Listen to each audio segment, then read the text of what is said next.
over Kushners Russian contacts. Congressional Democrats raising questions about Jared Kushner's campaign contacts with Russia are beginning to ask, what did Ivanka Trump know, and when? President Donald Trump's daughter and senior aide has largely escaped scrutiny, while Kushner, her husband, has faced intensifying questions about his failure to disclose meetings with Russian officials and associates during the 2016 presidential campaign and transition to the White House. Those questions exploded this week, amid revelations that Kushner attended a Trump Tower meeting, arranged by the president's son, Donald Trump Jr., with officials purporting to have damaging information from the Russian government on Hillary Clinton. Ivanka Trump, like Kushner, applied for a security clearance this past spring, and as a result, she was required to disclose not only her own foreign contacts, but those of her spouse and siblings as well. Democrats want to know if she made some of the same omissions as her husband. We learned this week that Ivanka Trump's husband, Jared Kushner, updated his filing of that form 3 times, most recently to include the June 2016 meeting. Did Ivanka Trump disclose that meeting on her initial SF-86 filing? Said Representative Don Bayer, DVA, has she updated her security clearance paperwork to reflect this and other meetings which Jared Kushner failed to disclose subsequently? The high standard to which we hold advisors to the president requires that we get answers to these questions, and I intend to raise them with the Trump administration, he said. Ivanka Trump also has her own relationships with people abroad. Her friendship with Dasa Zukova, the daughter of a well-connected Russian oligarch, has been well documented. She's also made trips to Russia to scout out business deals for the Trump Organization, and she even met in 2014 with Emina Galarev, one of the figures who helped arrange the Trump Tower meeting that her husband and brother attended a year ago. A White House spokesman did not respond to a request for comment. The office of Representative Mike Conaway, R. Texas, the leader of the House's Russia probe, declined to comment. The security clearance application for federal officials, known as an SF-86, asks whether you or any member of your immediate family in the past 7 years had any contact with a foreign government, its establishment, such as embassy, consulate, agency, military service, intelligence or security service, etc., or its representatives, whether inside or outside the U.S. The form clarifies that immediate family includes spouses, parents and siblings, among others. Deliberately omitting facts, the form notes, is considered a felony that carries up to 5 years in prison. Bayer told Politico that when he became ambassador to Switzerland in 2008 and filled out his own security clearance form, I had to talk to my wife. It's not just foreign contacts, it's also do you have serious foreign friends? If you have a really close French friend, they want to know that, he said. Reports that Kushner didn't disclose meetings with Russian Ambassador Sergei Kislyak prompted an initial outcry from Democrats in April, and their criticism grew amid ensuing reports that Kushner attempted to set up a back channel with the Kremlin. Bayer previously led about 50 House Democrats to call for Kushner's clearance to be revoked. But the new revelation that Kushner attended a meeting with Kremlin-connected figures with Trump Jr. in June 2016, and failed to record it on his security form, has prompted a new round of scrutiny. This time, Democrats say, they want to know whether Ivanka Trump may have referenced any of the meetings on her form as well. Representative Mike Quigley, DL, a member of the House Intelligence Committee, said one of the reasons the Trump team is facing so many challenges is their interconnection and closeness. Trump made the decision to tap family members for senior White House positions, and as a result put them in a position in which disclosure forms require reporting on each other and their other close family members' relationships. What the Trump team is doing is, from a legal point of view, they're intertwining themselves, Quigley said. They're interconnecting and therefore implicating each other, at least in the investigation. White House transparency talk withers in Russia glare.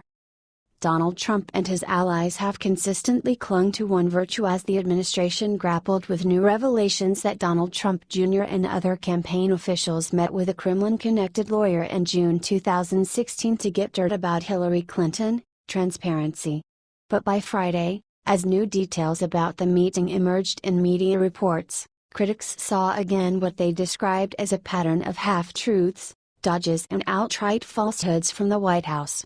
Moments before the New York Times published emails revealing planning for the now infamous meeting, Donald Trump Jr. released the emails himself on Twitter, claiming that, after days of changing his story, he decided to release the documents in order to be totally transparent. "My son is a high-quality person and I applaud his transparency," President Trump said in a statement later that day.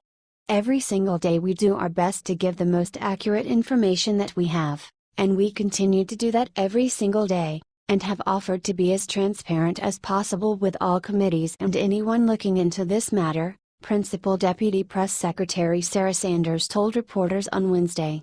"Our goal is to be as transparent as humanly possible." By Friday, as damaging new details about the meeting emerged, the White House offered little immediate pushback or explanation. NBC News revealed on Friday morning that a Russian American with suspected ties to Russian intelligence had also attended the June meeting. Also, Yahoo News reported that Trump's legal team had been aware of the meeting for more than 3 weeks. Neither of those crucial details had been released by Trump Jr. or the White House. Neither the White House nor a spokesman for Trump's outside counsel responded to Politico's requests for comment on Friday. "The claims of transparency have never reflected reality," said Noah Bookbinder, the executive director of Citizens for Responsibility and Ethics in Washington, a watchdog group that has been critical of Trump and his aides. The administration writ large and Donald Trump Jr. in particular, who's not part of the administration but obviously has a lot of ties to it, made a lot of statements denying that meetings like this took place for a long time. Time and again, the White House has revealed only partial information about topics related to the Russia probe, only to fill in more details as media reports emerge.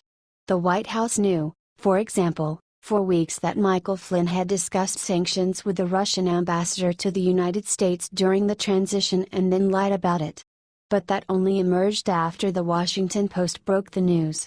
And the story around the June 2016 meeting at Trump Tower with the Kremlin-linked lawyer has changed numerous times as the New York Times has reported new details.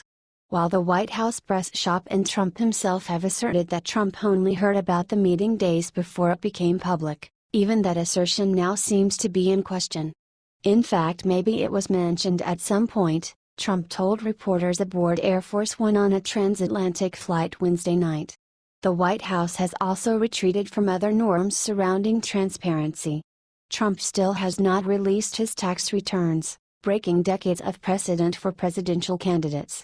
The White House has discontinued publication of its visitor logs and largely ended televised daily briefings. And the White House press team regularly disregards reporters' requests for information. This administration has lacked transparency in almost every respect, Bookbinder said. It seems like they're seizing on an issue that is clearly a weakness and just calling it a strength and hoping that people would believe that. Being forced to reveal information because it's about to be public is not transparency, said Norm Eisen, who served as President Barack Obama's ethics czar. The proof that the administration and the Trump family's behavior is non-transparent is the fact that they are continually dribbling out the half-truths and partial disclosures in the exact measure necessary to anticipate the day's looming public revelation. Of course, the ramifications of misleading the media and the public only go so far. If the Trump team has engaged in similar obfuscation with investigators, the consequences could be severe.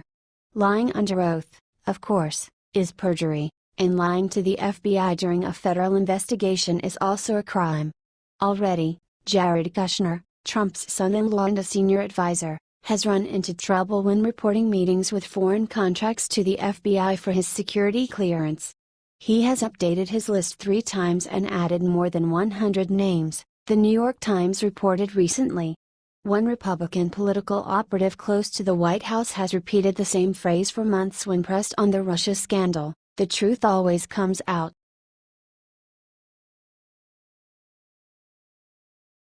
Trump badly lagging Obama, Bush, Clinton in political appointees. 6 months into his administration, President Donald Trump has far fewer political appointees in place than his four predecessors, stoking discontent among senior members of his administration and those seeking action with the federal government. Trump's four predecessors were at least 3 times faster than the current president at getting their nominees into their desks. Some 49 of Trump's key nominees have been confirmed as of Thursday, according to the Partnership for Public Service, a nonpartisan group that tracks more than 500 key appointments. That's compared to 201 for Barack Obama, 185 for George W. Bush, 196 for Bill Clinton and 148 for George H. W. Bush. What that means is entire wings of the government are largely devoid of Trump appointees, with few of the president's aides setting policies, reviewing regulations, overseeing the bureaucracy or being available for meetings with advocates, lobbyists or others. On some key policy pushes like healthcare and taxes, policymaking is being run largely from the West Wing, partially because there are few people at the agencies. I don't believe any prior president has done this fast enough, but this administration is far lagging every other administration, said Max Stier, who has advised transitions of both parties and runs the partnership. You're not exaggerating to say this is a big problem for them. The White House has pinned much of the blame on Senate Democrats, accusing them of obstructing Trump's nominees as part of a broader attempt to thwart the president's agenda. Democrats, however, point out that Trump's pace of nominating political appointees has been slower than his predecessors. Trump's team says there is a renewed effort in place to nominate picks more quickly, noting the administration now has 150 nominations in the queue waiting for a Senate hearing. And there are a lot more in the pipeline, said Mark Short, the administration's legislative affairs director. Short blamed Democrats for slowing many of the nominees with cloture votes, or forcing 30 hours of debate and an up and down vote, for nominees that are not controversial, including a judge this week who was eventually confirmed 100-0. Another pick was confirmed 97-3 after a cloture vote was called. The administration has already faced 30 cloture votes. That's more than any Congress since 1949 other than in 2013, after Obama was re-elected, according to the Pew Research Center. They are trying to delay the legislative agenda, Short said of the Democrats. Would it matter if we had 250 in a backlog instead of 150? Short said the administration planned to do a better job of reminding the American people that such jobs were important for the administration as they put together a policy agenda, cut regulations and oversee the vast federal government. A different senior administration official said the White House would consider recess appointments if necessary. This person said it took several months for some White House officials to realize that appointments are such a big deal. Democrats, for their part, are feeling little pressure to speed up any of Trump's nominees. A senior Democratic aide said the party was deliberately delaying nominees because of the president's approach and policy agenda and would also continue to invoke the 2-hour rule, which keeps committees from meeting longer than 2 hours. This person said there was no benefit to having more of Trump's people in place.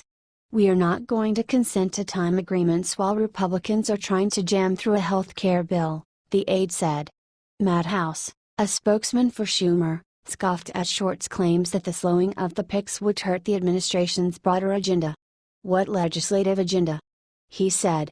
Among close observers of Washington government and the lobbying community, Trump's nomination process has been perplexing and frustrating. It has been dominated by fights between cabinet secretaries and the White House Office of Presidential Personnel, divided by the White House factions and slowed by nominees with complicated ethics forms, which have led some to withdraw. Schumer said on the floor last week that Trump had nominated picks slower than his predecessors, which is accurate, according to the Partnership for Public Service. Trump has named 206 nominees, while Obama had named 355, George W. Bush had named 313, Clinton had named 267 and George H. W. Bush had named 243. There has been a huge swath of federal policy where there were no political appointees at all, said Barry Bennett, a lobbyist and former Trump campaign aide. There are finally some deputies to have meetings with, and it's getting better by the day. A different lobbyist said the hiring slowdown had led to more headaches for West Wing aides, who receive the brunt of calls when agency officials aren't in place. You go to these departments, and there literally is no one to talk to, this person said. You call the White House, and they say, "Oh, we don't have any of our people for you." Matt Schlapp, a conservative activist close to the White House, said many Republicans are increasingly concerned about the openings, and that many of the bureaucrats overwhelmingly oppose the president. Politically, they're doing a very good job of hobbling the president, Schlapp said of Democrats in the nominating process. One of the reasons they've had all these leaks is they don't have appropriate control of their agencies, who feel like the parents have left and there is no babysitter. Steyer said the administration, in recent weeks, had piled up more nominees than the Senate can quickly handle. Falling behind makes it really hard to catch up, he said.